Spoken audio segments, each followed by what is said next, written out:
ఇది ఇంకో పడిపోతున్న అండ్ పాడవుతున్న ఖర్జూర చెట్టును మేము రిపేర్ చేశామని చెప్పాం కదా చూడండి. ఇది ఆల్మోస్ట్ నేల కొరిగిందండి. కింద వేర్లు ఎలుకలు కొట్టాయో లేదంటే ముంగిసలు కొట్టాయో తెలీదు. కింద కొన్ని పురుగులు కూడా ఉండేది. సో కంప్లీట్‌గా నేల కొరిగిన చెట్టును నిలబెట్టామండి. వేర్లు మళ్ళీ వస్తాయి. సో వాటిని మనం రిపేర్ చేయొచ్చు. ప్రీవియస్ వీడియోలో చూడండి ఏ మెడిసిన్ వాడాలో, ఎలా రిపేర్ చేయాలో చెప్పాము. ఇప్పుడు మీరు చూసారు కదా కట్టెల సాయంతో నిలబెట్టామండి. అంటే చెట్టు ఒకవైపు మొత్తం వేర్లు కట్ చేయడం వల్ల వన్ సైడ్ ఒరిగిందండి. ఇది యాక్చువల్‌గా చాలా పెద్ద చెట్టు అండి. ఇది అన్ని చెట్లలాగానే హైట్ ఉండేది. బట్ నేనే అన్ని కొమ్మలు కట్ చేశాను. ఎందుకంటే చెట్టు సర్వైవ్ కావాలి కాబట్టి. 10, 12 ఫీట్ల హైట్ ఉండేనండి. కానీ మీరు చూస్తుంటే చిన్న చెట్టులాగా కనిపిస్తుంది కదా! కానీ కాండం పెద్దగానే ఉంది చూడండి. దాని మధ్యలో మొగి వచ్చిందండి ఆల్రెడీ. అంటే చెట్టు సర్వైవ్ అవుతుంది.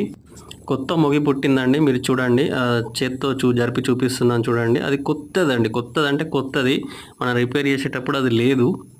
అంటే చెట్టు బతకడానికి ప్రయత్నిస్తుంది. దానికి మనం ఇన్పుట్ ఇవ్వాలండి. ఖచ్చితంగా చెట్టు బతుకుతుంది. మళ్ళీ వేరు వ్యవస్థను డెవలప్ చేసుకుంటుంది. కానీ పురుగులు తినకుండా మాత్రం చూసుకోవాలి. ఇలాంటి పాడైన రిపేర్ చేసిన చెట్లను ఎవ్రీ 1 వీక్ ఒకసారి మనం మెడిసిన్ అందించాలండి. క్రిమికీటకాలు చావడానికి కూడా దాంట్లో బకెట్ సాయంతో పోయాల్సి ఉంటుంది. ప్రీవియస్ వీడియోలో చెప్పాను ఏ విధంగా పోయాలో అది చూడండి. ఇప్పుడు వచ్చేది వర్షాకాలం. వర్షాకాలంలో ఎక్కువగా ఉంటుంది. సో వర్షాకాలంలో చాలా జాగ్రత్తలు తీసుకోవాలండి. Please subscribe to Miyapur forms.